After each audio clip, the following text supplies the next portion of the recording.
Boa tarde! Então, hoje eu vim aqui estudar com vocês processo civil e mais especificamente sobre ação possessória. Começa no artigo 560 do CPC, da reintegração, começa no artigo 554, né, que fala sobre a ação possessória. E o que é a ação possessória? É o direito do possuidor de propor ação a respeito dos seus direitos de acordo com a posse da propriedade. Aqui no 554 fala assim: a propositura de uma ação possessória em vez de outra não obstará a que o juiz conheça do pedido e outorgue a proteção legal correspondente àquelas cujos pressupostos estejam provados.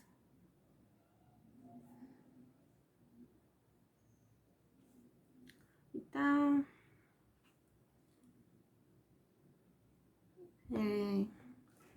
é isso. O prazo, né, da ação possessória, que é pelo procedimento especial, esse aqui que a gente está vendo, o prazo é de 1 ano e 1 dia. Após esse prazo, a ação vai correr de acordo com o procedimento comum. Ela não vai perder a característica de ação possessória. Porém, ela deixa de seguir o procedimento especial e passa a seguir o procedimento comum.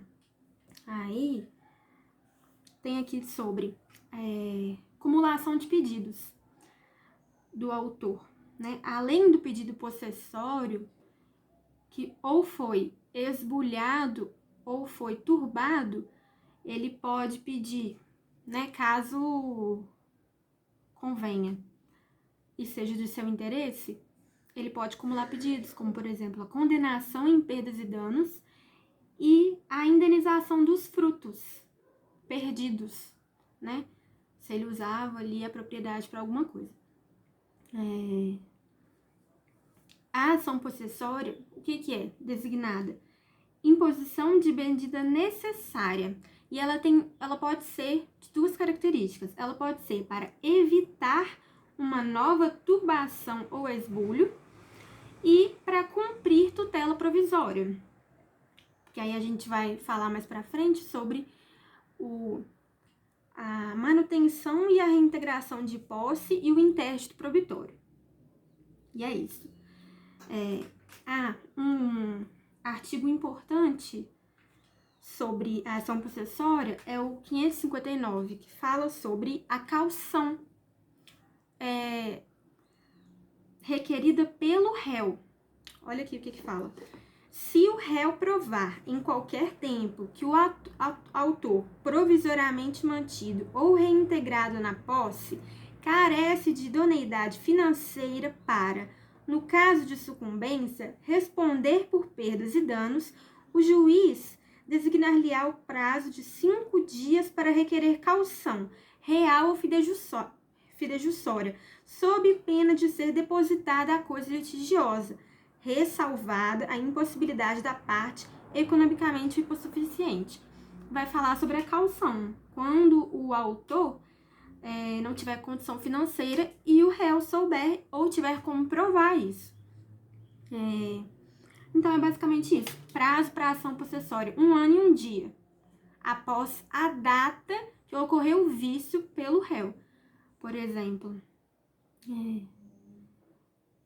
a posse foi turbada dia 16 de maio de 2018.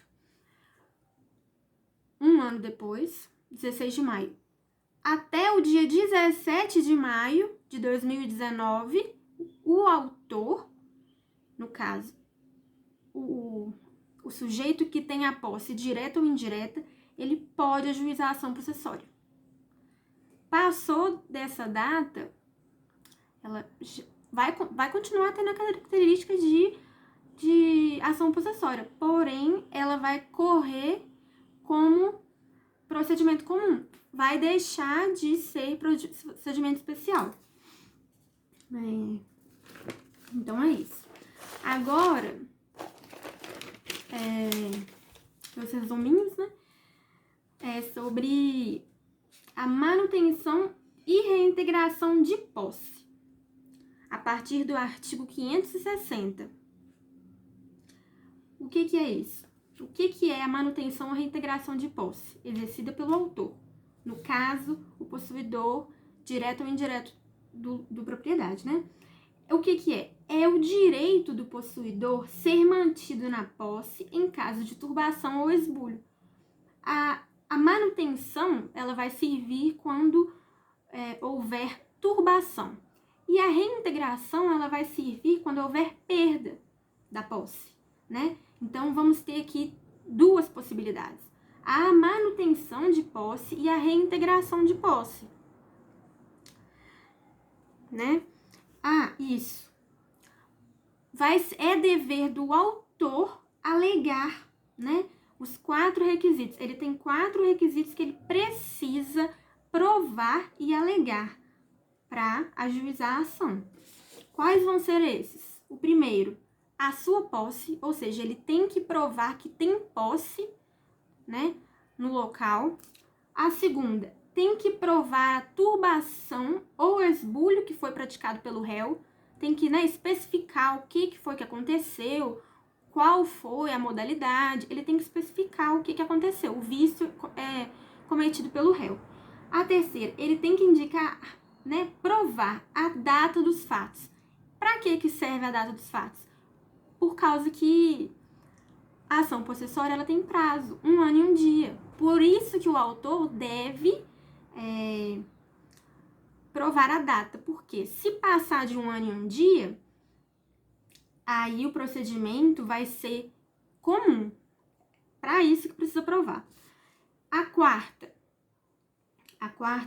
O quarto requisito que o autor tem que provar: a continuação de sua posse, embora turbada ou embora, né, a perda, embora tenha tido a perda. O autor vai pegar todos esses 4 requisitos e vai juntar na petição inicial para fazer o pedido para o juiz. Então, vamos lá. O autor provou sua posse, provou a turbação ou esbulho praticado pelo réu, provou a data dos acontecimentos e provou a sua continuação da posse. Junta tudo, petição inicial, para mandar para o juiz. Aí vem a parte legal. Depois que a petição está pronta e tudo isso estiver constando nela, estando a petição inicial devidamente instruída, o juiz, ele vai poder ter 2 caminhos. Primeiro caminho, ele vai indeferir a petição, vai indeferir e vai pedir justificação do autor de tudo aquilo que ele juntou na petição, vai pedir justificação e vai citar o réu. Aqui, artigo 562. O juiz deferirá sem ouvir o réu. Caso contrário, determinará que o autor justifique previamente o alegado na petição, citando-se o réu para comparecer à audiência que for designada. Primeiro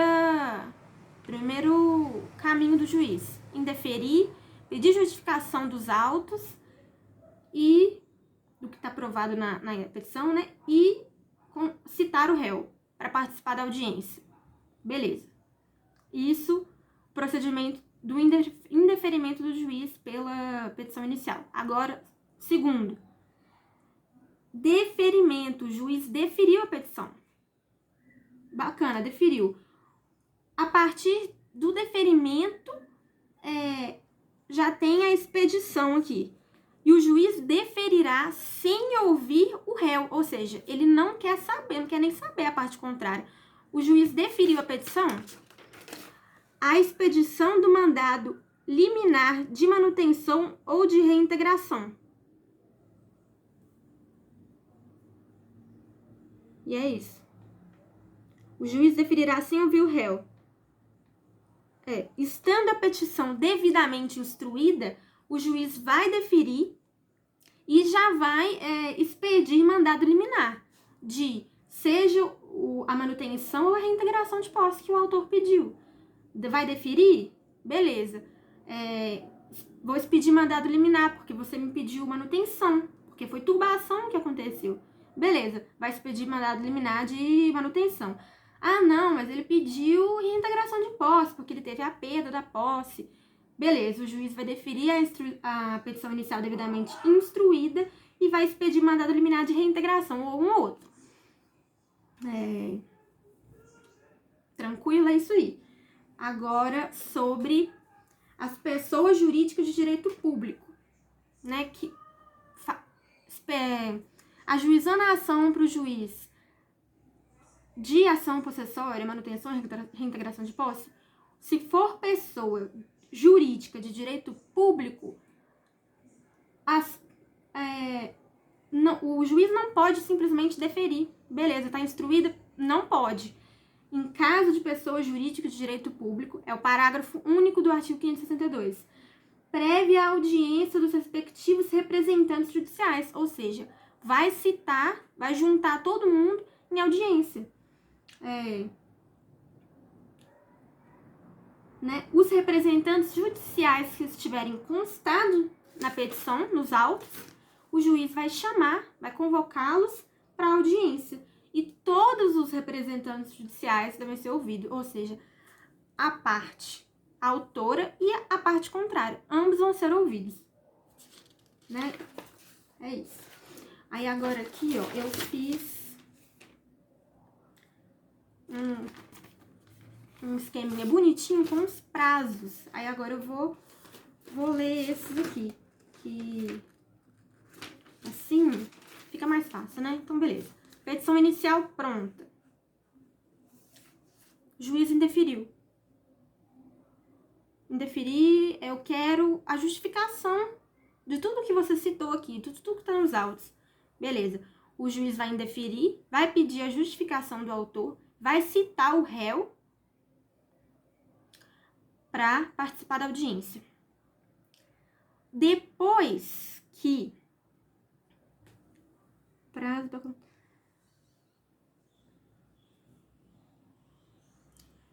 a expedição do mandado, ela vai acontecer a partir... Aqui, quer ver? Concedido ou não o mandado liminar de manutenção ou de reintegração, o autor promoverá nos 5 dias subsequentes a citação do réu para, querendo contestar a ação no prazo de 15 dias. Ou seja, o autor vai ter 5 dias,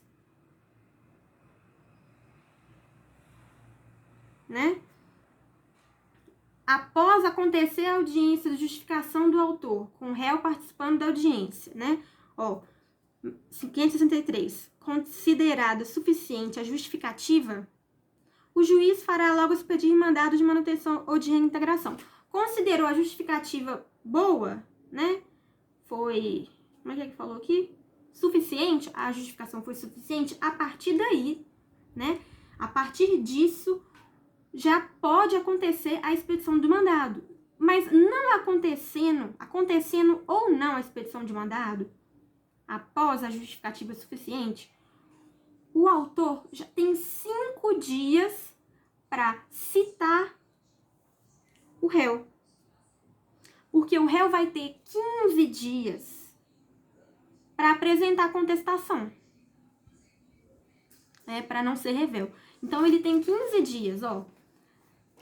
Indeferido, justificação do autor, réu citado, audiência, justificativa suficiente, já pode, o autor já é contado a partir da justificativa suficiente, o autor tem 5 dias para citar o réu.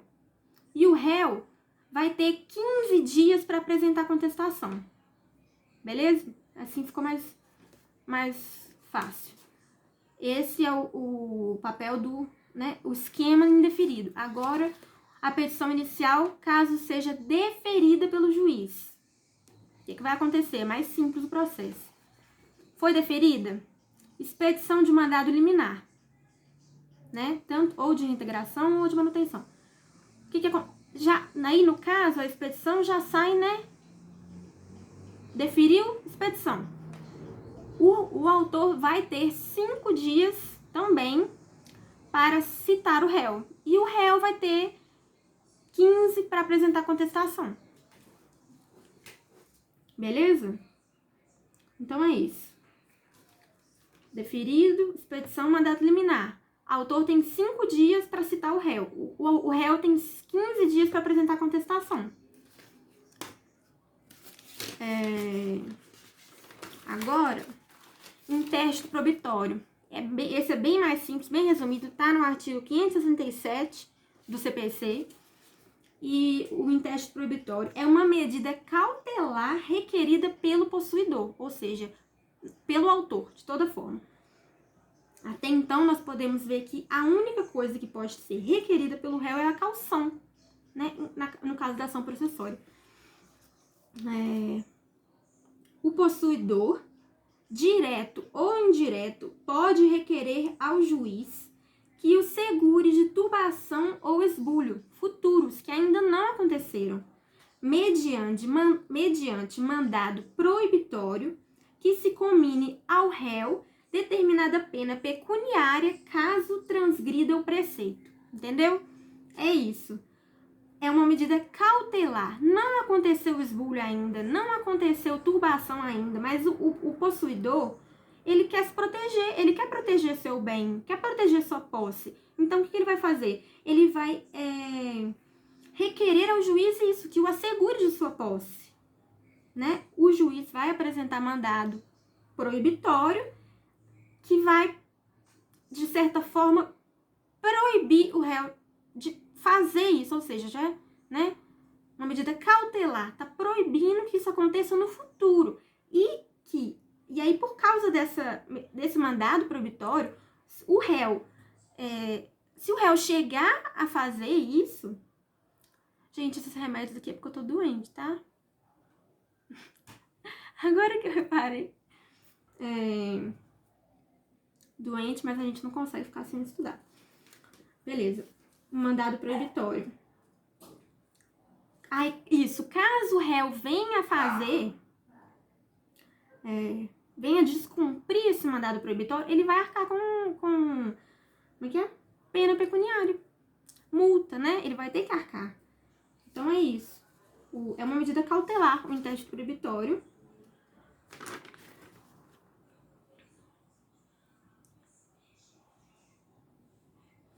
Exatamente. Aqui a gente tem no artigo 568, aqui, tem no artigo 568, fala assim: aplica-se ao intérito proibitório o disposto na seção 2 desse capítulo. Qual que é a seção 2? É tudo que rege sobre a manutenção e reintegração de posse. Porque a seção do intérito proibitório é 2 artigos, esse e o que fala o que é a medida cautelar. Então, tô com dúvida, como é que eu vou fazer aqui? A seção do intérito proibitório não me fala.